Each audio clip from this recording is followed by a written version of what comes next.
Selamat pagi teman-teman. Baiklah, saya Yohana Ekelsari, NIM 2018 143468. Di sini saya akan memberikan sebuah video tutorial pembelajaran PKN SD di kelas tinggi. Yang pertama saya akan menjelaskan tentang silabus, kemudian RPP, media, penilaian, dan juga LKPD. Yang pertama yaitu silabus. Silabus memiliki beberapa komponen, yaitu ada identitas yang terdiri dari nama sekolah, kelas atau semester, tema atau subtema yang akan dipelajari. Kemudian ada kompetensi inti.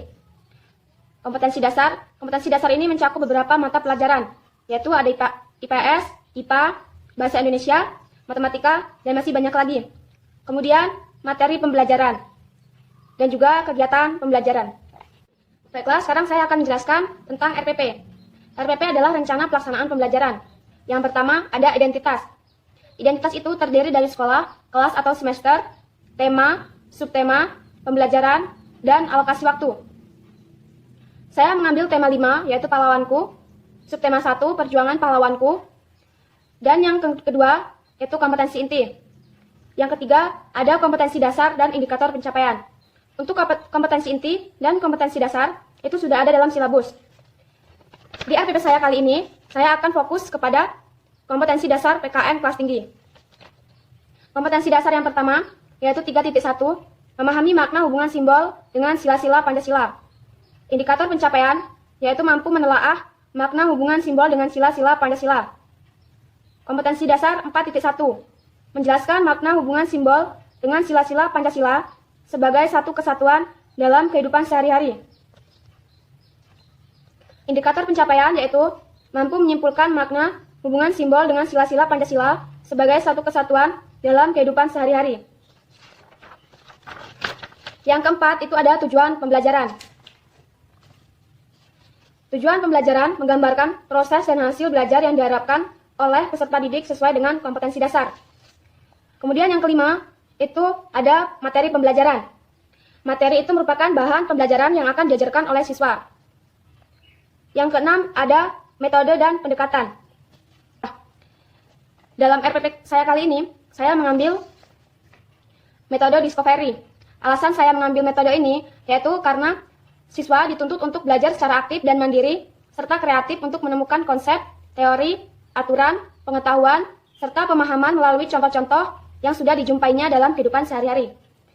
Pendekatan yang saya ambil adalah pendekatan deduktif. Alasannya karena pendekatan deduktif ini yaitu pendekatan yang dilakukan menggunakan nalar atau logika untuk memecahkan suatu masalah, kemudian memberikan kesimpulan dari setiap permasalahan yang sudah dihadapi di dalam kelas maupun di luar kelas. Kemudian yang ketujuh ada langkah-langkah pembelajaran. Langkah-langkah pembelajaran ini ada kegiatan pendahuluan, kegiatan inti, dan kegiatan penutup. Ada alokasi waktu. Alokasi waktu adalah banyaknya atau durasi lamanya kalian akan mengajarkan dalam buku tema. Pendahuluan merupakan kegiatan awal di dalam suatu pembelajaran yang akan ditujukan untuk membangkitkan motivasi. Dan kemudian inti. Inti merupakan kegiatan pokok untuk mencapai kompetensi dasar. Penutup merupakan kegiatan akhir yang dilakukan oleh guru. Di kegiatan pembuka, di sini guru mengucapkan salam, guru mengajak siswa berdoa sesuai dengan kepercayaan masing-masing, guru mengecek kehadiran siswa, guru menanyakan kabar siswa, guru memberikan persepsi terkait dengan materi yang akan diajarkan, guru menginformasikan materi tentang simbol-simbol Pancasila. Kegiatan inti yaitu yang pertama, guru memberitahu tentang metode yang akan digunakan, yaitu metode discovery. Guru mengawali materi dengan memberitahukan materinya mengenai sila-sila Pancasila. Guru menjelaskan penjelasan sedikit mengenai Pancasila. Guru meminta siswa untuk mengamati media. Guru memberikan pertanyaan sebagai latihan untuk menambah pengetahuan siswa. Dan guru memberi kesempatan kepada siswa untuk memberikan pendapat atau jawabannya. Kemudian kegiatan penutup. Yang pertama, guru menyimpulkan materi. Yang kedua, guru memberikan masukan atau semangat berupa penguatan materi yang telah diajarkan. Kemudian, guru menyuruh siswa merapikan alat tulis. Kemudian, siswa diajak oleh guru untuk berdoa dahulu sebelum pulang, sesuai dengan kepercayaan dan agama masing-masing. Dan yang terakhir, guru memberi salam dan mengucapkan hati-hati kepada siswa saat pulang. Yang kedelapan, itu ada sumber belajar dan media. Sumber belajar itu dari buku guru tahun 2018 Kelas 4, semester 1, tema 5, pahlawanku, dan subtema 1. Media atau alat. Media merupakan sarana atau penunjang untuk memudahkan guru dalam proses penyampaian materi kepada peserta didik. Media ini bisa berupa media cetak, visual, seperti PowerPoint, gambar, dan bisa lain sebagainya. Baiklah, saya membuat media PowerPoint sebagai alat untuk membantu saya dalam menjelaskan materi kepada siswa. PowerPoint ini berisi tentang pengertian simbol-simbol dalam Pancasila. Sila pertama Pancasila yang berbunyi, ketuhanan yang Maha Esa, dilambangkan dengan bintang, yang artinya cahaya rohani yang dipancarkan oleh Tuhan untuk menerangi umat manusia. Sila kedua Pancasila, yang berbunyi, kemanusiaan yang adil dan beradab, dilambangkan dengan mata rantai, yang artinya setiap manusia harus saling bantu-membantu dan bahu-membahu dalam menanggulangi masalah yang muncul dalam kehidupan sehari-hari. Sila ketiga Pancasila, yang berbunyi Persatuan Indonesia, dilambangkan dengan pohon beringin, yang artinya masyarakat Indonesia terdiri dari suku, keturunan, dan agama yang berbeda-beda, namun mereka tetap bersatu sebagai bangsa Indonesia di bawah simbol Pancasila. Kemudian sila keempat Pancasila, yang berbunyi, kerakyatan yang dipimpin oleh hikmat, kebijaksanaan dalam permusyawaratan perwakilan. Sila ini dilambangkan dengan kepala banteng, yang artinya budaya bangsa Indonesia yang senang untuk berkumpul, berdiskusi, dan bermufakat dalam mengambil suatu keputusan. Dan yang terakhir yaitu sila kelima Pancasila, yang berbunyi keadilan sosial bagi seluruh rakyat Indonesia, dilambangkan dengan padi dan kapas, yang artinya semua warga negara Indonesia berhak atas kedua hal ini secara adil dan setara, tanpa adanya diskriminasi, sehingga suatu negara dapat hidup sejahtera. Thanks for watching. Kemudian yang ke-9 itu ada penilaian. Penilaian mencakup 3 aspek, yaitu penilaian afektif, kognitif, dan juga psikomotorik. Penilaian afektif adalah penilaian yang berkaitan dengan sikap dan nilai siswa. Lembar penilaian afektif yaitu berupa sikap atau nilai saat proses pembelajaran berlangsung. Penilaian kognitif adalah penilaian berkaitan dengan kemampuan seseorang atau kemampuan peserta didik untuk mengingat kembali pengetahuan dan pembelajaran yang sudah dilakukan. Lembar penilaian ini berupa latihan soal. Kemudian, penilaian psikomotorik. Penilaian psikomotorik adalah penilaian yang menitik beratkan kepada kemampuan fisik siswa, yang dapat dilakukan dengan observasi, keterampilan, atau pengamatan. Baiklah, saya akan menjelaskan kemudian tentang LKPD atau Lembar Kerja Peserta Didik. LKPD merupakan salah satu sarana untuk membantu dan mempermudah dalam kegiatan belajar mengajar, sehingga akan terbentuk interaksi yang efektif antara peserta didik dan pendidik. Identitas. Yang pertama, itu ada tema atau subtema, kelas atau semester, alokasi waktu, dan juga nama siswa. Judul LKPD. Dalam LKPD saya memberi judul Pancasila sebagai lambang negaraku. Tujuan pembelajaran. Tujuan ini menggambarkan proses dan hasil belajar yang diharapkan oleh siswa sesuai dengan kompetensi dasar. Kemudian ada langkah-langkah kegiatan. Langkah-langkah kegiatan yang ada dalam LKPD yang sudah saya buat, yaitu yang pertama, guru membagikan LKS berupa simbol Pancasila. Kemudian guru memberikan waktu kepada siswa untuk mengamati gambar atau mengamati LKS yang sudah diberikan. Kemudian yang ketiga, setelah mengamati gambar, ikuti petunjuk berikut ini. Perhatikan gambar Pancasila, kemudian jawablah soal-soal dengan benar. Ini contoh LKPD yang sudah saya buat. Soal-soal yang sudah saya buat yaitu yang pertama, apa yang harus kita lakukan dalam kehidupan sehari-hari sebagai contoh penerapan sila pertama pada Pancasila. Yang kedua, tuliskan bunyi sila Pancasila yang dilambangkan dengan kepala banteng. Kemudian yang ketiga, apa arti sila kedua pada Pancasila yang dilambangkan dengan rantai. Kemudian yang keempat, keadilan sosial bagi seluruh rakyat Indonesia dilambangkan dengan simbol. Kemudian yang kelima, buatlah cerita singkat yang pernah kamu alami dalam kehidupan sehari-hari sebagai contoh penerapan sila ketiga pada Pancasila. Untuk contoh LKS yang akan saya bagikan kepada siswa, itu seperti ini. Dalam LKS ini itu ada gambar Garuda Pancasila, kemudian lambang atau simbol-simbol pada Pancasila yang berurutan. Ada bintang, rantai, pohon beringin, kepala banteng, dan juga padi dan kapas. Baiklah, sekian video tutorial pembelajaran PKN dari saya. Apabila ada kesalahan, saya mohon maaf dan saya akhiri. Selamat pagi. Assalamualaikum warahmatullahi wabarakatuh. Perkenalkan, nama saya Anggi Putristari, NIM 2018143478 dari kelas 4M. Pada kesempatan hari ini, saya akan membuat video tutorial mengenai langkah-langkah penyusunan rencana pelaksanaan pembelajaran atau biasa disebut dengan RPP. Baiklah, langsung saja langkah yang pertama yaitu menuliskan identitas mata pelajaran. Penulisan identitas mata pelajaran itu meliputi identitas sekolah, mata pelajaran, kelas atau semester, alokasi waktu, dan materi atau tema. Yang kedua, menuliskan kompetensi inti. Kompetensi inti adalah tingkat kemampuan untuk mencapai standar kompetensi lulusan yang harus dimiliki oleh peserta didik pada setiap tingkatan kelas atau program yang menjadi landasan pengembangan kompetensi dasar. Kompetensi inti mencakup 4 dimensi yang mencerminkan 1. Sikap spiritual, 2. Sikap sosial, 3. Pengetahuan, dan yang keempat itu keterampilan. Langkah yang ketiga, menuliskan kompetensi dasar. Kompetensi dasar adalah sejumlah kemampuan yang harus dikuasai oleh peserta didik dalam mata pelajaran tertentu sebagai rujukan penyusunan indikator pencapaian. Langkah yang keempat, menuliskan indikator pencapaian kompetensi. Indikator pencapaian kompetensi adalah perilaku yang dapat diukur oleh siswa untuk menunjukkan ketercapaian kompetensi dasar tertentu yang menjadi acuan dalam penilaian mata pelajaran. Langkah yang kelima, merumuskan tujuan pembelajaran. Tujuan pembelajaran menggambarkan proses dan hasil belajar yang diharapkan dicapai oleh peserta didik sesuai dengan kompetensi dasar yang telah ditentukan. Tujuannya dibuat kompetensi dasar itu atau tujuan pembelajaran itu berdasarkan kompetensi inti, kompetensi dasar, dan indikator yang telah ditentukan. Yang keenam itu materi ajar. Materi ajar memuat fakta, konsep, prinsip, dan prosedur yang relevan dan ditulis dalam bentuk peta konsep sesuai dengan rumusan indikator pencapaian kompetensi. Langkah yang ketujuh, menentukan metode pembelajaran. Metode pembelajaran digunakan oleh guru untuk mewujudkan suasana belajar dan proses pelajaran agar peserta didik mencapai kompetensi dasar atau indikator yang telah ditetapkan. Langkah yang kedelapan itu merumuskan kegiatan pembelajaran. Kegiatan pembelajaran itu dibagi menjadi 3. Yang pertama, kegiatan pendahuluan. Kegiatan pendahuluan merupakan kegiatan awal dalam suatu pertemuan yang ditunjukkan untuk membangkitkan motivasi dan memfokuskan perhatian peserta didik untuk berpartisipasi aktif dalam proses pembelajaran. Yang kedua itu ada kegiatan inti. Kegiatan inti merupakan proses pembelajaran untuk mencapai kompetensi dasar. Kegiatan pembelajaran dilakukan secara interaktif, inspiratif, menyenangkan, menantang, dan memotivasi peserta didik.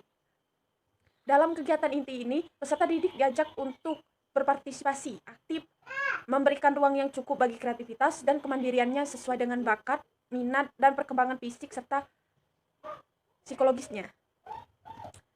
Yang ketiga itu kegiatan penutup. Kegiatan penutup merupakan kegiatan yang dilakukan untuk mengakhiri aktivitas pembelajaran yang dapat dilakukan dalam bentuk rangkuman atau kesimpulan, penilaian dan refleksi umpan balik dan tindak lanjut. Langkah yang kesembilan itu ada penilaian hasil belajar. Prosedur dan instrumen penilaian hasil belajar disesuaikan dengan indikator pencapaian kompetensi dan mengacu kepada standar penilaian. Yang ke-10 itu menentukan media, alat, bahan, dan sumber belajar. Penentuan sumber belajar didasarkan pada kompetensi inti, kompetensi dasar, materi ajar, kegiatan pembelajaran, dan indikator pencapaian kompetensi. Mungkin cukup sampai di sini dulu penjelasan mengenai rencana pelaksanaan pembelajaran dari saya. Kurang dan lebihnya saya mohon maaf. Kepada Allah saya mohon ampun. Terima kasih. Wassalamualaikum warahmatullahi wabarakatuh. Assalamualaikum warahmatullahi wabarakatuh. Saya Risma Nur Juliani, NIM 2018-144462. Di sini saya akan menjelaskan tentang silabus, RPP, media pembelajaran, dan LKPD. Yang pertama yaitu saya akan menjelaskan tentang silabus. Silabus adalah rencana pembelajaran pada suatu mata pembelajaran. Silabus terdiri dari identitas, kompetensi dasar, dan kompetensi inti. Selanjutnya saya akan menjelaskan tentang RPP atau rencana pelaksanaan pembelajaran. Yang pertama yaitu menulis identitas. Menulis identitas terdapat dalam mata pelajaran meliputi identitas sekolah, mata pembelajaran, kelas atau semester, alokasi waktu, materi atau tema, dan pembelajaran keberapa. Selanjutnya itu menuliskan kompetensi inti. Kompetensi inti atau KI adalah tingkat kemampuan untuk mencapai standar kompetensi lulusan yang harus dimiliki peserta didik pada setiap tingkat kelas atau program yang menjadi landasan pengembangan kompetensi dasar. Dan kompetensi ini terbagi menjadi 4, yaitu sikap spiritual atau KI1, sikap sosial KI2, pengetahuan KI3, dan keterampilan KI4. Selanjutnya yaitu menulis kompetensi dasar. Kompetensi dasar adalah sejumlah kemampuan yang harus dikuasai peserta didik dalam mata pembelajaran tertentu sebagai rujukan penyusunan indikator kompetensi. Nah, kompetensi dasar ini dilihat dari silabus yang telah dibuat. Selanjutnya yaitu indikator pencapaian kompetensi. Kompetensi dasar ada sejumlah kemampuan yang harus dikuasai peserta didik dalam mata pembelajaran tertentu sebagai rujukan penyusunan indikator kompetensi. Dan untuk membuat indikator itu harus melihat afektif, kognitif, dan psikomotorik anak. Selanjutnya yaitu tujuan pembelajaran. Tujuan pembelajaran adalah menggambarkan proses dan hasil belajar yang diharapkan dicapai oleh siswa sesuai dengan kompetensi dasar. Tujuan pembelajaran dibuat berdasarkan kompetensi inti, kompetensi dasar, dan indikator yang telah ditentukan. Dan untuk membuat tujuan pembelajaran itu yang menggunakan rumus ABCD, yaitu audience, behavior, condition, dan degree. Selanjutnya yaitu materi ajar. Materi ajar memuat fakta, konsep, prinsip, dan prosedur yang relevan, dan ditulis dalam bentuk peta konsep sesuai dengan rumusan indikator pencapaian kompetensi. Selanjutnya yaitu metode pembelajaran. Metode pembelajaran digunakan oleh guru untuk mewujudkan suasana belajar dan proses pembelajaran agar peserta didik mencapai kompetensi dasar atau indikator yang telah ditetapkan. Selanjutnya yaitu langkah-langkah pembelajaran. Langkah-langkah pembelajaran terbagi menjadi 3, yaitu kegiatan pendahuluan, inti, dan penutup.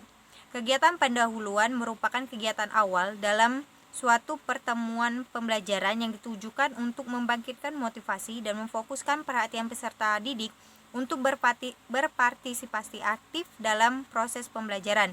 Yang kedua yaitu kegiatan inti. Kegiatan inti merupakan proses pembelajaran untuk mencapai kompetensi dasar.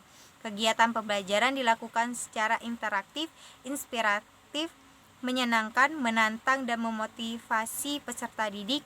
Di dalam kegiatan inti, peserta didik diajak untuk berpartisipasi aktif, memberikan ruang yang cukup bagi kreativitas dan kemandirian sesuai dengan bakat, minat, dan perkembangan fisik serta psikologisnya. Yang ketiga yaitu kegiatan penutup. Kegiatan penutup merupakan kegiatan yang dilakukan untuk mengakhiri aktivitas pembelajaran yang dapat dilakukan dalam bentuk rangkuman atau simpulan penilaian dan refleksi, umpan balik, dan tindak lanjut. Selanjutnya yaitu alokasi waktu. Alokasi waktu ditentukan sesuai dengan keperluan untuk mencapai kompetensi dasar dan beban belajar.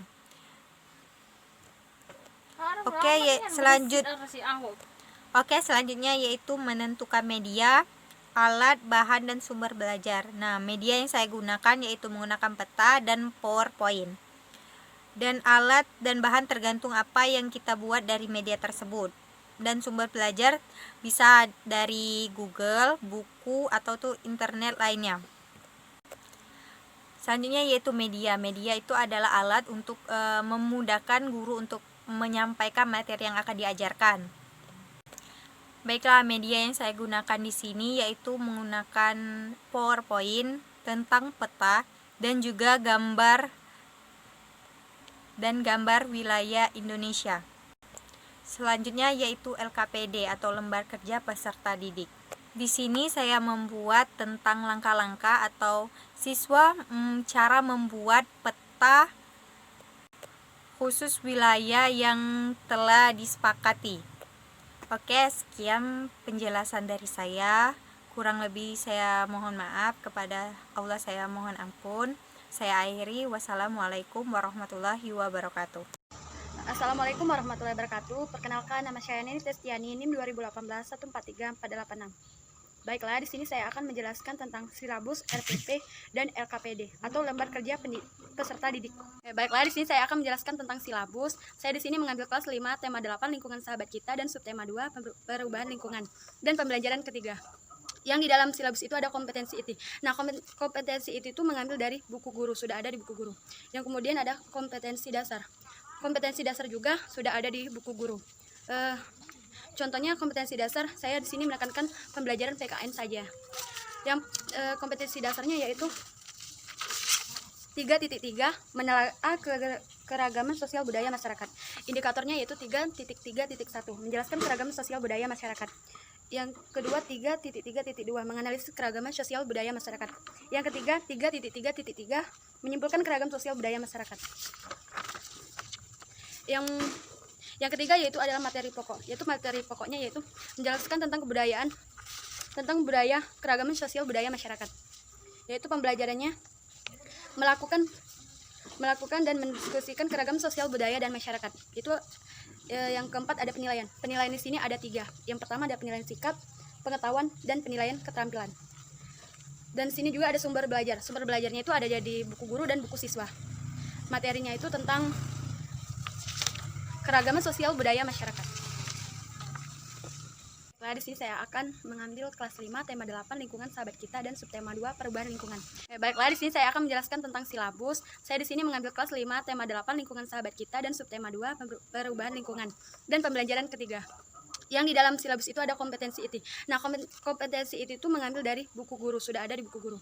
Yang kemudian ada kompetensi dasar. Kompetensi dasar juga sudah ada di buku guru. Contohnya kompetensi dasar, saya di sini menekankan pembelajaran PKN saja. Yang kompetensi dasarnya yaitu 3.3 menelaah keragaman sosial budaya masyarakat. Indikatornya yaitu 3.3.1 menjelaskan keragaman sosial budaya masyarakat. Yang kedua 3.3.2 menganalisis keragaman sosial budaya masyarakat. Yang ketiga 3.3.3 menyimpulkan keragaman sosial budaya masyarakat. Yang ketiga yaitu adalah materi pokok. Yaitu materi pokoknya yaitu menjelaskan tentang kebudayaan, tentang budaya, keragaman sosial budaya masyarakat. Yaitu pembelajarannya melakukan dan mendiskusikan keragaman sosial budaya dan masyarakat. Itu yang keempat ada penilaian. Penilaian di sini ada 3. Yang pertama ada penilaian sikap, pengetahuan, dan penilaian keterampilan. Dan sini juga ada sumber belajar. Sumber belajarnya itu ada di buku guru dan buku siswa. Materinya itu tentang keragaman sosial budaya masyarakat. Nah, yang kedua saya akan menjelaskan tentang RPP. RPP adalah rencana kegiatan pembelajaran tatap muka 1 atau lebih. Nah, di dalam RPP ada komponen yang pertama identitas.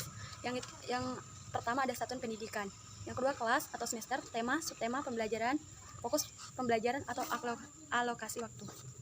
Yang kedua ada kompetensi inti. Nah, di dalam kompetensi inti itu adalah nilai religius, sosial, pengetahuan, dan keterampilan. Yang ketiga ada kompetensi dasar dan indikator.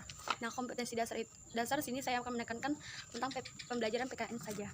Yang pertama ada 3.3 menelaah keragaman sosial budaya masyarakat. Indikatornya yaitu 3.3.1 menjelaskan keragaman sosial budaya masyarakat. Yang kedua 3.3.2 menganalisis keragaman sosial budaya masyarakat.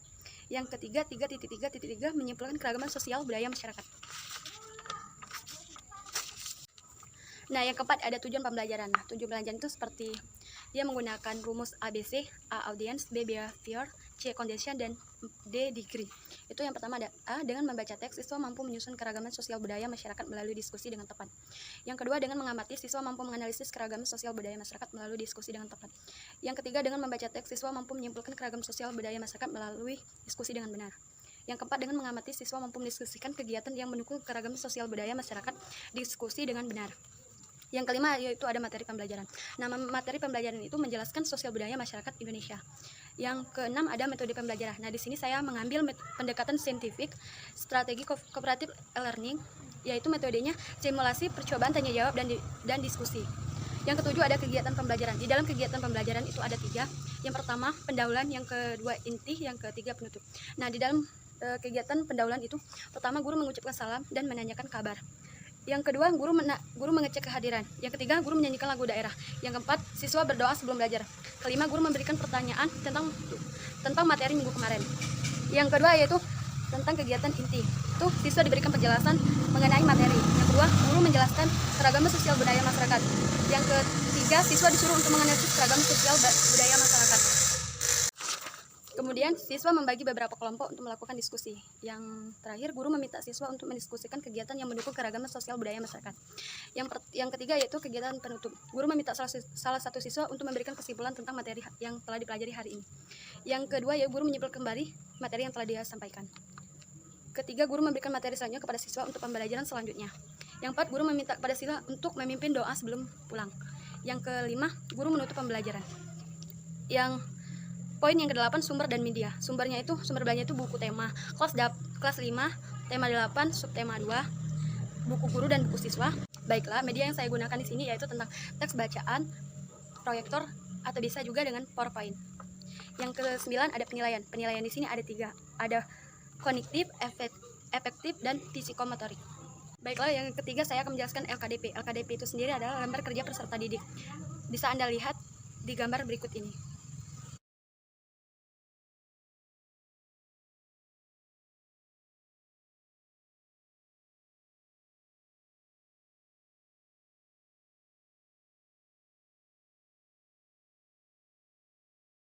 Itu saya penjelasan dari saya tentang RPP, silabus, LKPD. Assalamualaikum warahmatullahi wabarakatuh. Saya Selvi Nurasana, NIM 2018-1434482, kelas 4M dari Prodi PGSD, Universitas PGRI Palembang. Nah, di sini saya akan menjelaskan tutorial pembelajaran yaitu silabus, RPP, media, dan LKPD. Nah, yang pertama yaitu ada silabus.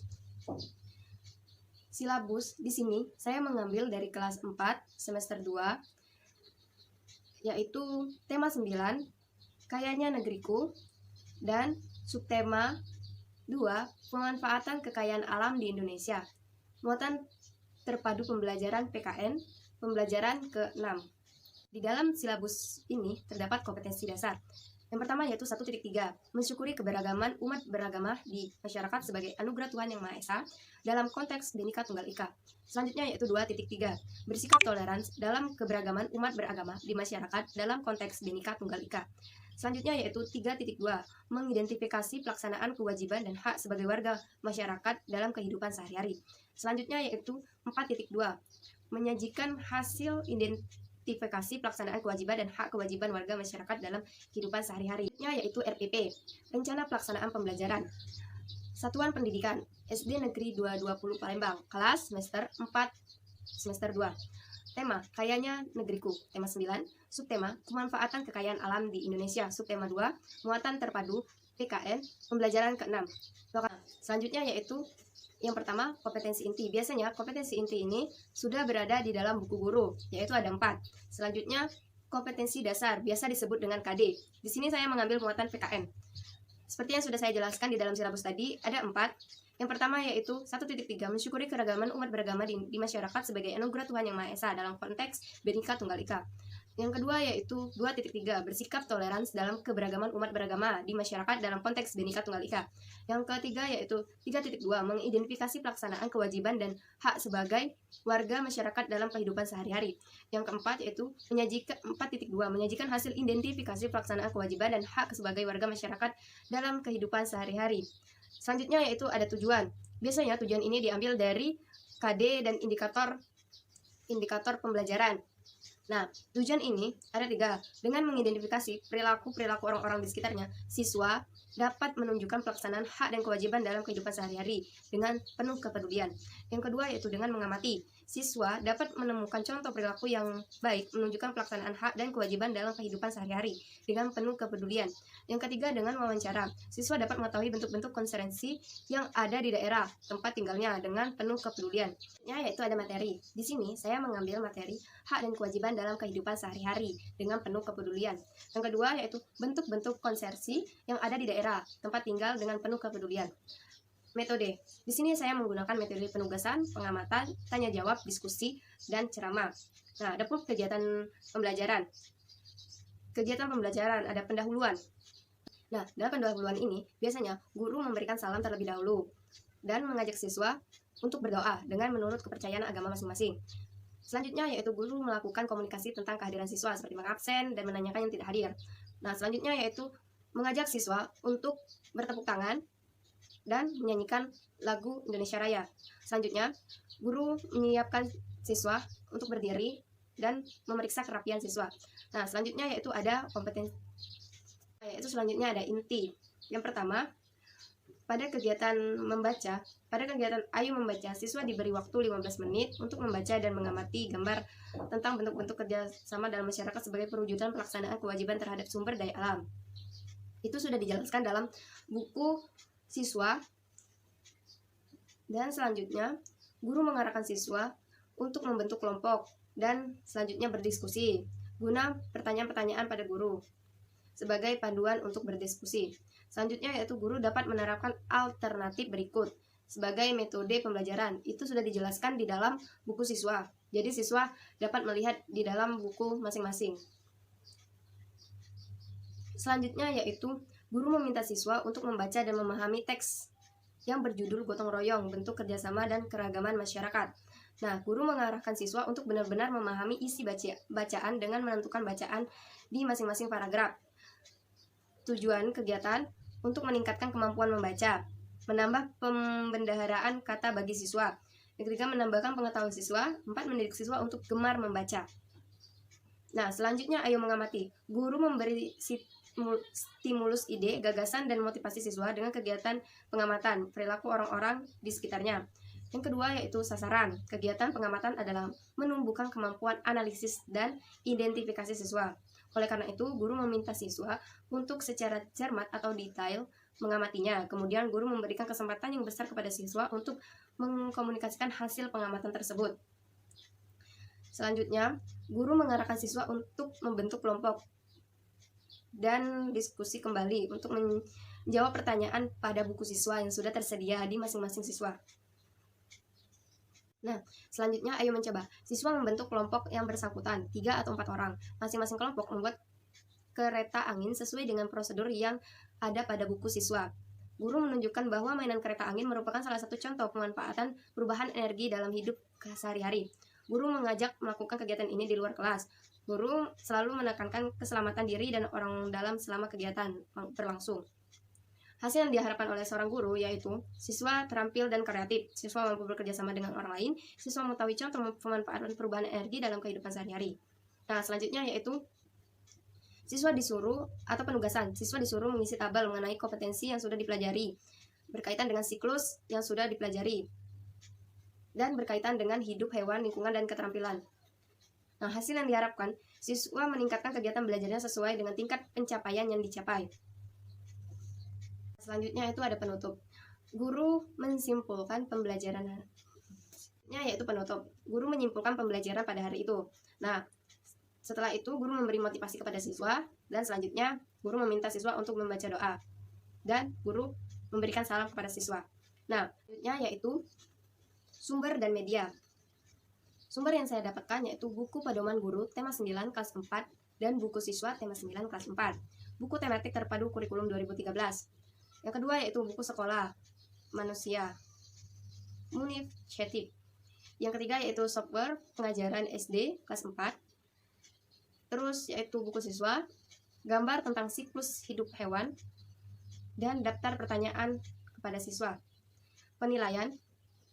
Terdapat proses hasil pembelajaran dilakukan oleh guru untuk mengukur tingkat pencapaian kompetisi peserta didik.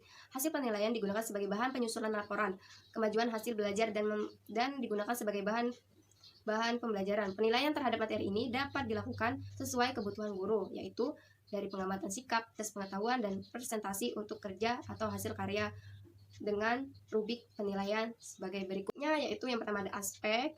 Nah, yang aspek itu terdiri dari baik, sangat baik, cukup, dan perlu pertimbangan. Yang kedua yaitu rubrik mengamati gambar.